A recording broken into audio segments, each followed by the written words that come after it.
چه دعاهای در کتاب مقدس هست؟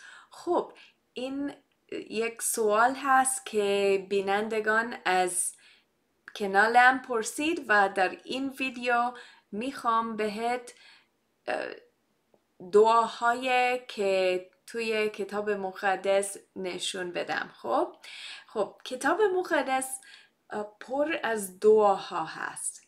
چرا؟ چون این داستان است. داستان راجع به انسان و خدا و در این داستان میبینیم خیلی مردم روابط با خدا دارند و اونا با خدا صحبت میکنند و دعاهایشون اینجا نوشته شده. پس وقتی میخوانیم میبینیم که خیلی دعاهایشون نوشته شده است و در این ویدیو فقط چند تا نمونه از دعاهای کتاب مقدس بهت نشون میدم. خب پس اولین دعا که انتخاب کردم از یک مرد اسمش حبکوک.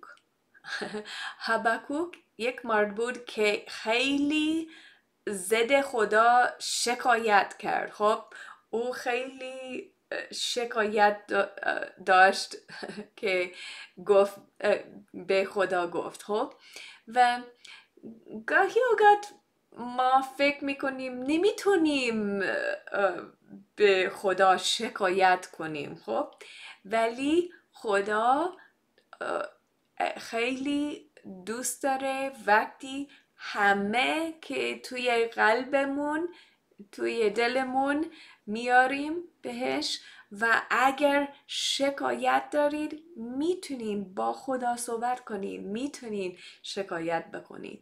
خب چون خدا میخواد دوستت باشه، میخواد پدرت باشه، میخواد خیلی بهت رحمت و کمک بده. خب پس اشکالی نداره شکایت میکنین. خب پس این دعای حبکوک بود. خداوندا تا به کی برای کمک نزد تو فریاد کنم تا بشنوی؟ تا به کی از دست ظلم فریاد کنم تا نجات بدهی؟ چرا میگذاری این همه بی‌عدالتی ها را ببینم؟ ظلم و ستم اطراف مرا گرفته است، همه جا پر از ظلم و خرابی است و جنگ و دشمنی همه جا را گرفته است. قانون از بین رفته و عدالت اجرا نمی شود. شریران بر نیکوکاران برتری دارند و داوران عدالت را اجرا نمی کنند. خب پس میبینین که حبکوک شکایت میکرد و بعد از اون خدا جواب داد. پس اگر دوست دارید ببینید جواب خدا چیه، باید کتاب مقدس در قسمت حبکوک بخونید. خب پس الان میخوام یکی از مزامیر بهت نشون میدم. خب این مزامیر کتاب مزامیر توی کتاب مقدس هست و مزامیر اون آهنگ بود. اونا به خدا میخواندند. خب و این آهنگ که میخواندند هم دعا هست. خب مزمور 145. ای خدای من و ای پادشاه من، نام تو را ستایش می کنم و تا ابد شکرگزار تو هستم. هر روز تو را شکر می کنم و تا به ابد نام تو را ستایش می کنم. خداوند بزرگ و شایسته ستایش است. درک عظمت او خارج از فهم و دانش ماست. کارهای عجیب تو را مردم نسل به نسل ستایش خواهند کرد و قدرت تو را بیان خواهند نمود. آنها درباره شکوه و عظمت تو گفتگو خواهند نمود و من در مورد کارهای عجیب تو تفکر خواهم کرد. مردم از کارهای شگفت‌انگیز تو سخن خواهند گفت و من عظمت تو را بیان خواهم کرد. آنها نیکویی تو را بیان خواهند کرد و برای رحمت تو خواهند سرایید.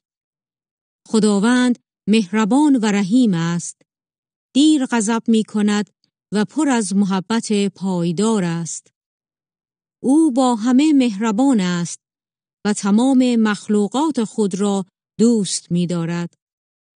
خداوندا، همه مخلوقات تو را ستایش می کنند و همه مؤمنین تو را شکر می کنند.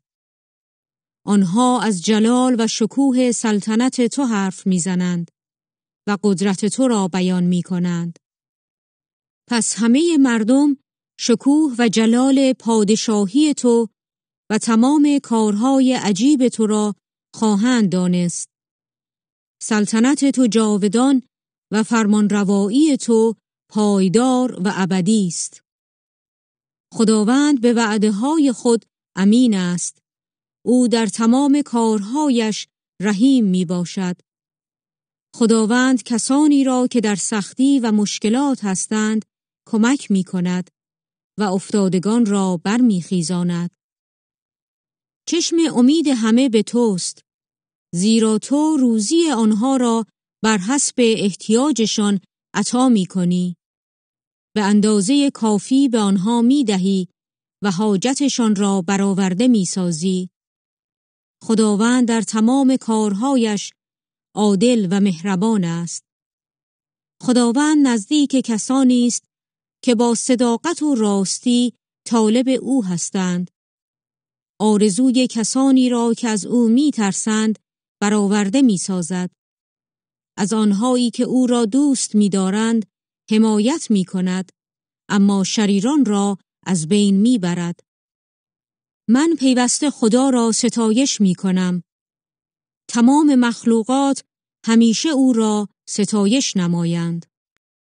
این دعا خیلی خدا رو ستایش میکنه. خب و میخوام یکی دیگه از مزامیر بهت نشون میدم، چون این مرد کمی شکایت میکرد از خدا. خب پس این یک دعا هست. مزمور 13. سرود داوود. دعا برای رهایی از دست دشمنان. خداوندا، تا به کی مرا فراموش می‌کنی؟ آیا برای همیشه؟ تا به کی رویت را از من برمیگردانی؟ تا به کی باید بار مشکلات را بکشم و شب و روز دلم پر از غم باشد؟ تا به کی دشمن من بر من برتری داشته باشد؟ ای خداوند، خدای من، بر من توجه کن و به دعایم پاسخ بده. به من نیرو ببخش و از مرگ نجاتم ده. مبادا دشمنانم بگویند ما بر او پیروز شدیم. نگذار که دشمنانم از شکست من شاد شوند. اما من به رحمت تو توکل دارم و دل من شاد است، زیرا تو مرا نجات خواهی داد. در وصف تو ای خداوند سرود خواهم خواند، چون تو بر من احسان کرده ای. خیلی خوب. پس یک دعای دیگه هست. این دعا خیلی مهم است، چون وقتی شاگردان عیسی مسیح ازش پرسند خداوند چطور دعا میکنیم، عیسی مسیح این دعا بهشون یاد داد. پس این دعا عیسی مسیح به ما یاد داد که ما میتونیم دعا کنیم. خب اینجاست. ای پدر آسمانی ما، نام تو مقدس باد، پادشاهی تو بیاید، اراده تو همانطور که در آسمان اجرا می شود در زمین نیز اجرا شود. نان روزانه ما را امروز به ما بده. خطاهای ما را ببخش، چنان که ما نیز خطاکاران خود را میبخشیم. ما را در وسوسه ها میاور، بلکه ما را از شریر رهایی ده. زیرا پادشاهی و قدرت و جلال تا ابدالآباد از آن توست. آمین. خب آخرین دعا که بهت نشون میدم از پولس. پس پولس این دعا نوشته، میخواست که ما بدونیم عشق خدا برای ماست و من خیلی خیلی این دعا دوست دارم، چون من هم میخوام که همه عشق خدا بشناسن. پس این دعا گوش بدین و من هم این دعا برای شما دعا میکنم. بنابراین من در برابر پدری زانو میزنم که هر خانواده در آسمان و زمین نام خود را از او گرفته است و دعا میکنم که از گنجهای جلال خود به شما ببخشد تا به وسیله روح او در درون خود قوی و نیرومند شوید و خدا عطا فرماید که مسیح از راه ایمان شما در قلبهایتان ساکن شود و دعا میکنم که شما در محبت ریشه دوانیده و بر پایه محبت بنا شوید تا با همه مقدسین قدرت داشته باشید به پهنا و درازا و بلندی و عمق محبت مسیح پی ببرید و آن محبت را دریابید، اگرچه بالاتر از فهم بشر است، تا از پری کامل خدا کاملا پر شوید. جلال بر خدایی باد که قادر است به وسیله آن قدرتی که در ما کار می کند خیلی بیشتر از آنچه ما بخواهیم و حتی تصور کنیم عمل کند. بر او نسلا بعد نسل تا به ابد در کلیسا و در مسیح عیسی جلال باد. آمین. آمین. پس خب این چند تا نمونه از دعاهایی که توی کتاب مقدس هست. میتونین اینو حفظ کنین. اگر دوست داری میتونین این همون دعاها به خدا بگین. خب یا میتونین خودتون دعا بنویسین، خب یا بگویین. خب در مسیحیت ما نباید یک جور دعا بکنیم. ما میتونیم خب ابراز خودمون از دلمون میتونیم ابراز کنیم.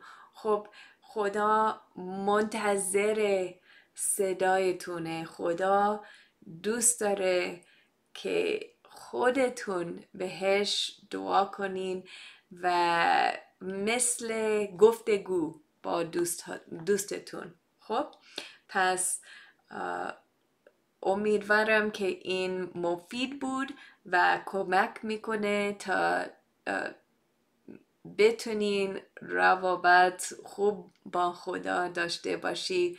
و الان خداحافظ، در پناه عیسی مسیح باشید و دعای من اینه که عشق خدا بشناسید. مرسی.